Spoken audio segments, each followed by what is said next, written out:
Du 19 au 29 novembre au Théâtre Cercle Molière, découvrez Bonne Bonne, une production de Nervous Hunter. 3 femmes d'origine chinoise explorent enfance, tradition et identité avec humour et audace. Billets et abonnements sur cerclemolière.com. L'Organisation panaméricaine de la santé a informé l'Agence de la santé publique du Canada que le Canada n'avait plus le statut de pays ayant éliminé ou éradiqué la rougeole. Et ça, c'est en raison d'une épidémie qui persiste depuis plus d'1 an maintenant. Et puis, le Canada endure présentement une grande épidémie qui se répand à travers plusieurs provinces et territoires. Alors que la transmission a ralenti dernièrement, l'épidémie persiste toujours dans des communautés non vaccinées. Pour en parler et pour clarifier un peu toute la situation, on accueille maintenant sur les ondes Dr. Julie Lajoie, experte en virologie et immunologie et professeure à l'Université du Manitoba. Bonjour Julie. Bonjour. D'abord, juste pour expliquer un petit peu ce qui se passe, qu'est-ce que ça veut dire perdre le statut d'élimination de la rougeole, pour ceux qui ne comprennent peut-être pas? Bon, ça veut dire que de façon soutenue, pendant la dernière année, il y a eu une transmission communautaire. Donc, on se souvient, dans les années précédentes, c'est arrivé qu'il y a eu des cas de rougeole. Là, je me souviens, il y a quelques années, il y avait des gens qui étaient à la Disneyland puis qui étaient arrivés, puis là, il y avait eu une certaine épidémie, là, mais localisée. Donc, c'est-à-dire qu'on pouvait toujours retrouver la source des cas. Là, on était à un point où, on ne pouvait pas retrouver la source. Donc, il y avait une transmission communautaire et soutenue pendant 12 mois. Et donc, on n'a pas été capable de l'éliminer avant. Et ça veut dire qu'on a perdu là, ce statut-là d'élimination parce que ça veut dire que la rougeole, le virus, il circule dans nos communautés là, de façon constante. C'est ça. En tant qu'experte en virologie, puis on en a déjà parlé il y a plusieurs mois déjà des cas qui commencent à être détectés dans différentes régions de la province et maintenant vraiment à travers le pays. Mais en tant qu'experte en virologie et aussi comme citoyenne ici, de voir qu'on a maintenant perdu ce statut, pour toi, quel est ce sentiment-là? Est-ce que c'était quelque chose que tu voyais arriver puis t'espérais pas que ça l'arrive, mais là, nous voici là? On l'a vu arriver. Là, ça faisait déjà quelques temps qu'on voyait que la transmission ne cessait pas. Mais comme bonne Québécoise, catholique, francophone, j'ai plusieurs mots d'église dans ma tête que je vais ne pas dire en ondes. Mais oui, c'est comme ça que Vous pouvez tous penser là, comment on sent avoir cette nouvelle-là. Bien, c'est ça. C'est difficile. Et pour mieux aussi comprendre, là, si je comprends bien, c'est la même souche de ce virus qui était constamment en transmission et donc on perd ce contrôle-là. Comment est-ce que ça l'arrive d'abord pour qu'on perd ce contrôle? Est-ce que il y a quelque chose qu'on a mal fait? Est-ce qu'il y a eu un manque d'informations partagées? Comment est-ce qu'on se retrouve dans cette situation? En fait, il y a eu plusieurs choses. Tout a commencé par un mariage au Nouveau-Brunswick. Une personne était infectée et s'est présentée au mariage. Et le mariage était dans une communauté qui n'a pas beaucoup de vaccination. Et donc, les gens, quand ils sont retournés à la maison, là, ça l'a fait ça l'a fait plein de petits feux d'infection. Le problème, c'est que ça a commencé dans des communautés peu vaccinées, donc avec beaucoup de possibilités pour le virus de trouver des autres pour infecter.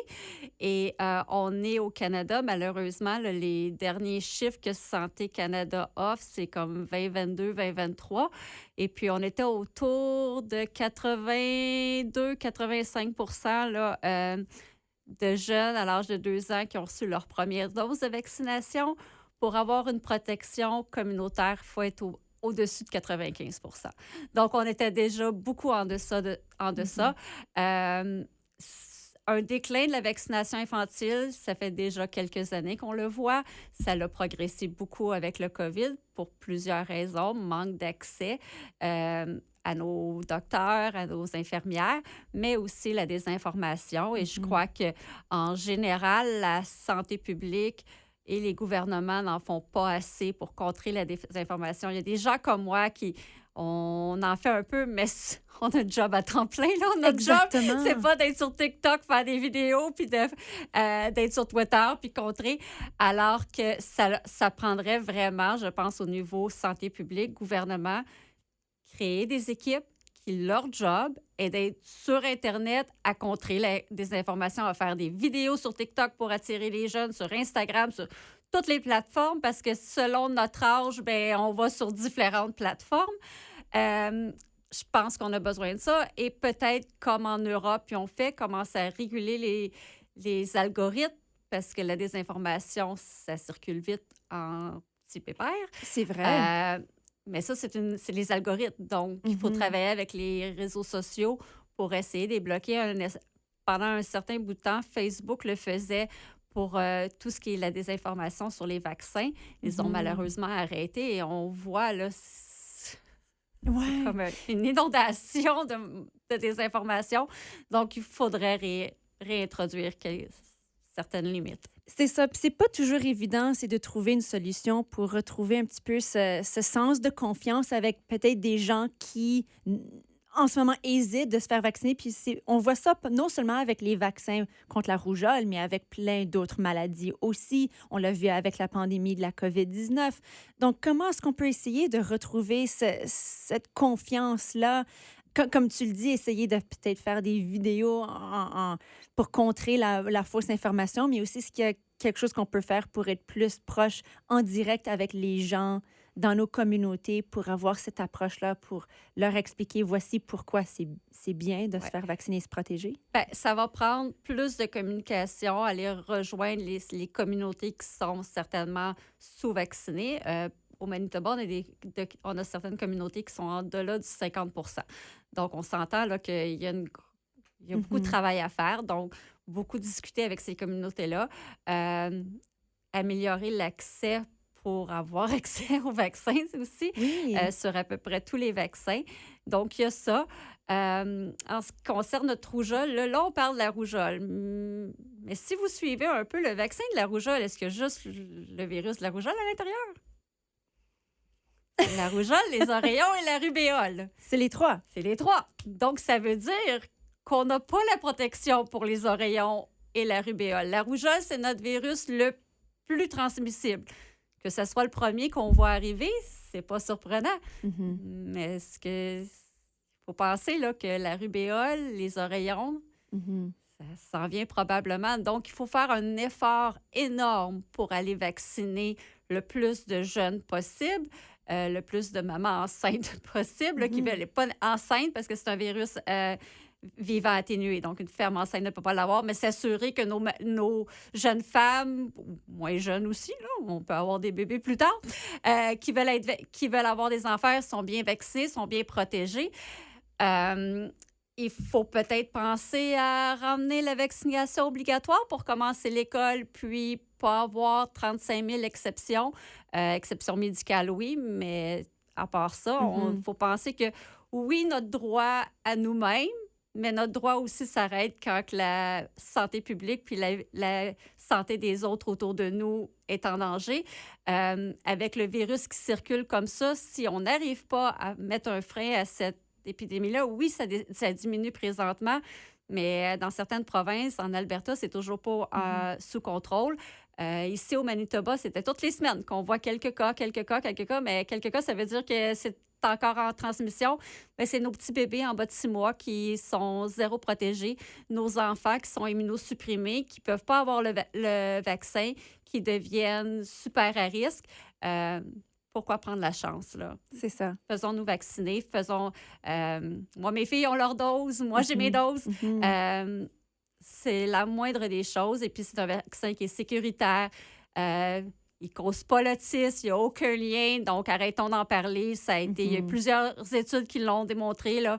Il n'y a pas de lien entre le vaccin de la rougeole et l'autisme. Donc, allons se faire vacciner. Si vous avez des questions, parlez-en à un expert donc médical, votre médecin, une infirmière, un pharmacien. Ils vont pouvoir vous aider aussi. Oui. Puis le vaccin là, contre la rougeole, là, ça fait longtemps qu'on en a étudié, qu'on a perfectionné ça, donc on n'a pas de raison à y avoir peur.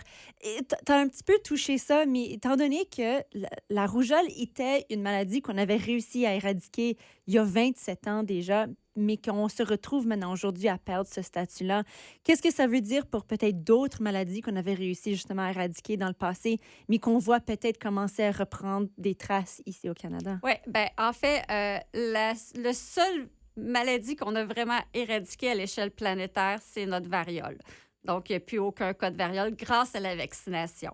La variole, le seul autre, c'est l'humain. Donc, en ayant vacciné 2 générations, ben moi, je ne suis pas vaccinée contre la variole parce que c'est plus un vaccin qu'on offrait rendu à mon âge parce qu'il avait déjà été, le virus avait éradiqué.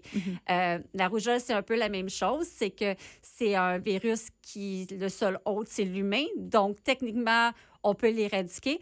La seule chose, c'est que, bon, on n'avait pas encore fini nos campagnes de vaccination à l'échelle planétaire à cause de guerres et autres problèmes humanitaires. Donc, le virus circulait encore un peu et c'est ce qui fait que, bon, on est arrivé là. Tant que le virus circule, si on n'a pas un haut taux de vaccination, le virus peut toujours prendre le dessus. C'est un virus tellement contagieux qui est rapidement. Là, comme je parlais, notre vaccin, c'est rubéole, oreillon. Ça ne serait pas surprenant de voir des cas d'oreillon, des cas de rubéole réapparaître au Canada dans les prochaines années si le taux de vaccination ne monte pas beaucoup, beaucoup plus que ce qui est là. Oui. Pour les oreillons, c'est autour de 95 % que ça nous prend. La rubéole, c'est dans les mêmes zones. Là. Ouais. Donc, il faut vraiment augmenter là, à plus que 90 % là, nos 2 doses pour empêcher de revoir ces virus-là apparaître. Si vous avez mon âge, comme j'ai, les vaccins ont été tellement efficaces et là, on n'en voyait quasiment plus des cas de rougeole, puis des cas de rubéole encore moins. Puis c'est pas quelque chose qu'on veut revoir régulièrement. Donc, il va vraiment falloir travailler comme communauté, comme personnel de la santé publique, les gouvernements. Moi, je me souviens, je pense que c'est en 2015 ou 2016, j'étais pas du tout pro-gouvernement Harper, mais il y a eu une petite épidémie de rougeole. Et je me souviens très bien que le gouvernement Harper est allé lui-même, est allé dans les nouvelles et disait « Hey, là, on a un vaccin, là, puis il fonctionne. On a les outils allez pour vous se faire protéger. vacciner. » Et puis, comme scientifique, j'étais là, hey, bravo, là, comme c'est ça que ça nous prend. Ouais. Ben, c'est ça nous prend encore aujourd'hui. Ça nous prend des leaders politiques de tous les partis qui disent, hey, il faut vraiment récupérer ce statut-là. Pour le récupérer, il faut avoir 12 mois sans transmission communautaire du virus qui circule présentement. Oui. Mais n'oubliez pas que, oui, là, ça peut arrêter, mais s'il y a un autre cas qui commence, puis ben là, on continue. Là. Donc, si on regarde des pays comme le Brésil qui l'avait perdu, ça a pris 5 ans avant de le retrouver. Là, on parle que les États-Unis vont le perdre l'année prochaine, probablement. La même chose avec le Mexique. Ouais. Le vaccin, ça prend 2 doses pour le vaccin contre la rougeole. Pour être complètement immunisé, oui. Justement, pour ceux qui peut-être ont perdu leur papier de vaccination, qui oublient s'ils ont eu 1 dose ou 2, ou qui oublient complètement s'ils l'ont même eu quand ils étaient enfants, puis ne sont pas certains, est-ce que c'est correct de peut-être retourner voir un médecin puis dire « Écoute, je ne suis pas certaine ou je ne sais pas où trouver ces données-là. Est-ce que je peux essayer d'avoir une dose juste au cas où, par exemple? » Si vous êtes né en bas de 1970, on assume que vous l'avez eu, que vous avez eu la rougeole. Parce qu'à ce temps-là, ça avait été obligatoire? Non, on assume que vous avez eu la rougeole. Donc, vous avez été malade parce que ça circulait et bon, c'est assumé que vous avez eu, donc vous avez une protection contre la rougeole. Pas la rubéole et les oreillons, mais contre la rougeole. Si vous êtes né après 1970, ce qu'il faut que vous fassiez, c'est que, et vous ne savez pas, là, vous n'avez plus votre petit carnet de santé. Donc ça, c'est une autre chose. Vous devrez avoir un certain registre électronique, là, mais en tout cas, oui, je suis c'est une d'accord. autre discussion. Mais ce que vous faites, allez voir votre médecin, demandez d'avoir un test de sérologie. Donc, on va regarder si vous avez des anticorps anticorps contre la rougeole. Et puis, ça va nous dire si oui ou non, là, vous êtes protégé ou pas. Si vous n'en avez pas, ben ils vont vous offrir la vaccination. C'est ça. Pour terminer, Julie, quelles sont les conséquences pour le pays du Canada suite à perdre son statut de l'éradication de la rougeole et est-ce qu'on est capable de le reavoir si on réussit finalement à s'en débarrasser? C'est quoi nos prochaines étapes ici? Quelles sont les conséquences suite à tout ça? Prochaine étape, c'est... Ben, je veux dire, les étapes sont déjà commencées. Là, c'est contacter les communautés à haut risque, n'en parler. Mais là, je sais comme moi, par exemple, je travaille à l'Université du Manitoba sur le campus du HSC. Maintenant, dans notre stationnement, dans l'ascenseur, c'est marqué « Avez-vous les symptômes? On pre-screen pour la rougeole. » Donc là, c'est commencer à voir comme ça devient banalisé. Là, la rougeole circule, mais on ne veut pas que ça devienne banalisé. Donc, ce que j'espère, c'est vraiment qu'on va commencer à avoir des campagnes de publicité à propos de faire vacciner, l'importance de se faire vacciner, qu'on va réussir à augmenter ces taux-là à travers le Canada, pas juste dans une province, il faut que ça soit à l'échelle du Canada. Donc, on va commencer à en avoir plus, la santé publique, les gouvernements vont commencer à en parler. Ça va être un long travail. On passe d'à peu près 80 puis il faut remonter à 98 là. Fait qu'on on a une bonne étape à franchir. Mais il ne faut pas perdre cette course-là. Donc, c'est... Autrement, qu'est-ce qui va arriver? Bien, on va avoir plus de cas de rougeole. La rougeole, c'est pas bénin. Oui, la majorité, bon, juste par la rougeole, n'en meurt pas, mais ça l'efface notre système immunitaire. Donc, on redevient susceptible à tout ce qu'on a... on s'est battu contre par avant.